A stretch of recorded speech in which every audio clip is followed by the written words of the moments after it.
So the set that we have is 4 section दिए हुए हैं हमें और 6 कॉलेजेस दिए हुए हैं और सारे सेक्शंस के मैक्सिमम मार्क्स दे रखे हैं which is 50.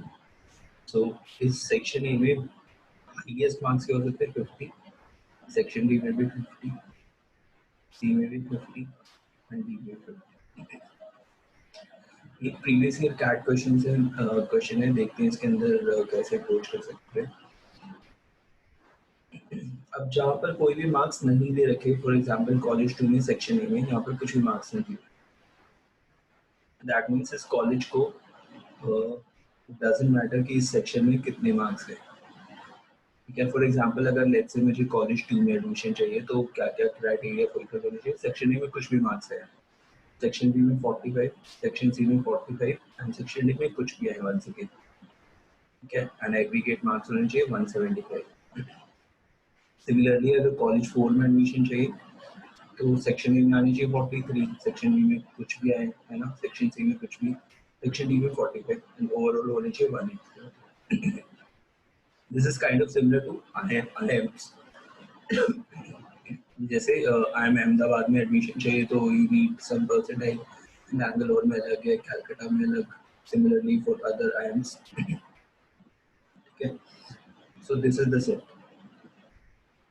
नाउ अब इसमें क्वेश्चन देखते हैं, क्वेश्चन में क्या क्या पूछा हुआ है.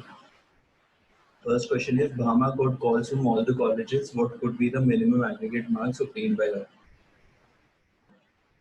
अब उसको हर कॉलेज से कॉल चाहिए तो फर्स्ट ऑफ ऑल उसका स्कोर 180 या फिर उससे ज़्यादा होना चाहिए. एक तो चीज़ ये पता चलती है 180 होना चाहिए.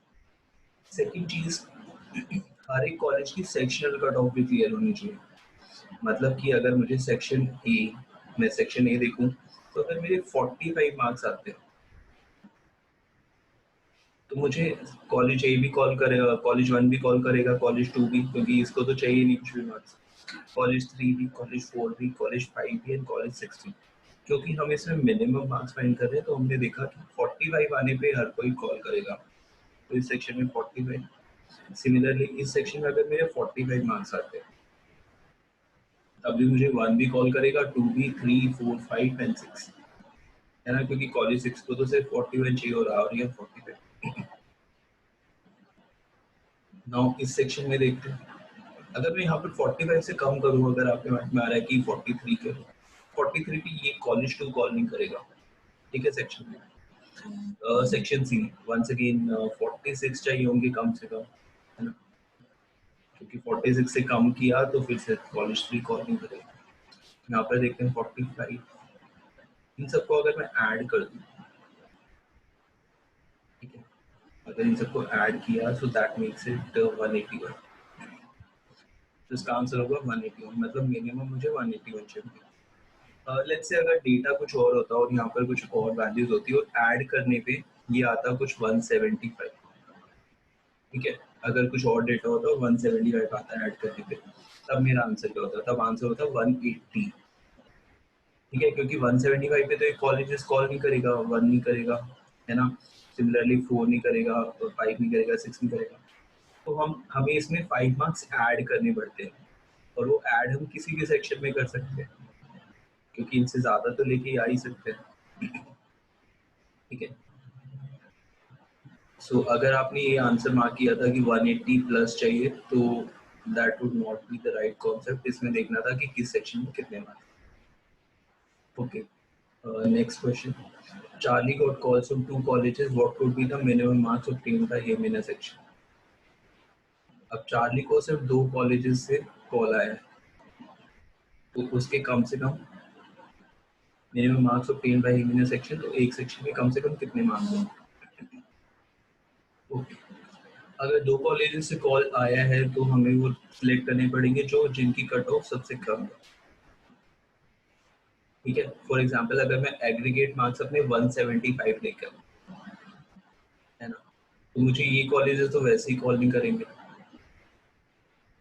क्योंकि इनकी तो एग्रीगेट कट ऑफ ही क्लियर नहीं. तो मुझे क्या रखना है, एग्रीगेट अपने मार्क्स रखने 175. नाउ लेट्स सी 175 इसके लिए तो इस सेक्शन में मैं इस फर्स्ट सेक्शन में मैं 50 लेके आ सकता हूँ। क्या इसमें लॉजिक अप्लाई कर रहे हैं कि अगर 4 चीजों का सम कुछ है, तो अगर मैं 3 को मैक्सिमाइज कर दूं, तो ये वाला जो बचा हुआ है मिनिमाइज हो जाएगा, है ना। सो इस सेक्शन में फुल मार्क्स ले आए, इस सेक्शन में फुल मार्क्स ले आए, इस सेक्शन में फुल मार्क्स ले आए, और इस सेक्शन में ले आए 20 का। तो हो गए हमारे 175। और यहाँ पर देखो अगर इस सेक्शन में 25 आते हैं तो ये भी कॉल करेगा और ये भी कॉल करेगा, क्योंकि इन दोनों के लिए कट ऑफ तो कुछ है ही नहीं, है ना। यहाँ पर तो कुछ भी मार्क्स आ सकते हैं। सो इस क्वेश्चन का आंसर क्या हो जाएगा? 25। तो 3 को मैक्सिमाइज किया, फोर्थ वाला मिनिमाइज हो जाएगा। ठीक है, let's look at the third question now.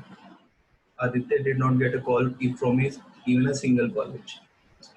Okay, what could be the maximum aggregate marks obtained by him? तो उसको एक भी कॉलेज से कॉल नहीं आना चाहिए, और उसके ज्यादा से ज्यादा कितने मार्क्स आ सकते हैं? ओके, सो अगर मैं देखूं मुझे 6 के 6 कॉलेजेस कैंसिल करने हैं, मतलब किसी सेक्शन में कुछ मार्क्स लिखा हूं ताकि वो कैंसिल हो जाए। तो let's start with a section जिसके अंदर सबसे ज्यादा डेटा दिया हुआ है, व्हिच इज सेक्शन सी। ठीक है, अब इसमें 42, 45, 46, 43, तो अगर मैं इस सेक्शन में लेट्स से 41 ले आऊं, 41 होने से क्या हुआ, मुझे ये कॉलेज कॉल नहीं करेगा, ये कॉलेज कॉल नहीं करेगा, ये कॉलेज कॉल नहीं करेगा, और ये कॉलेज कॉल नहीं करेगा, क्योंकि इनको तो 42 या उससे ज्यादा मार्क्स चाहिए। सिमिलरली अब मेरे पास दो कौन से कॉलेज बचे, कॉलेज 4 और कॉलेज 6, ये और मुझे कैंसिल करना है। उनके लिए यहाँ पर डेटा दिख रहा है।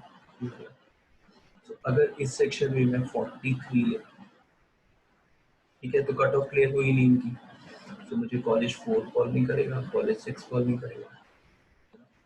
अब क्या करते हैं, अब इस स्कोर को मुझे मैक्सिमाइज करना है, मैक्सिमम एग्रीगेट मार्क्स। तो क्या करते हैं, दोनों बाकी के दोनों सेक्शंस में फुल मार्क्स ले आते हैं। ये बन जाएगा आपका 184। ठीक है, तो 184 मार्क्स आने पे भी उसको कहीं से कॉल नहीं आएगा, क्योंकि सेक्शन सी में उसके 41 है और सेक्शन डी में 43। तो same thing happens in CAT also. कई बार होता है कि हमारा वर्बल में कम स्कोर रह जाता है, या फिर क्वांट में, या फिर एलआरडीआई में। तो इसीलिए हम बोलते हैं कि बैलेंस प्रिपरेशन होना जरूरी है, हर सेक्शन को आपको इक्वल अमाउंट ऑफ टाइम देना पड़ेगा। ठीक है, so this was the solution of this question.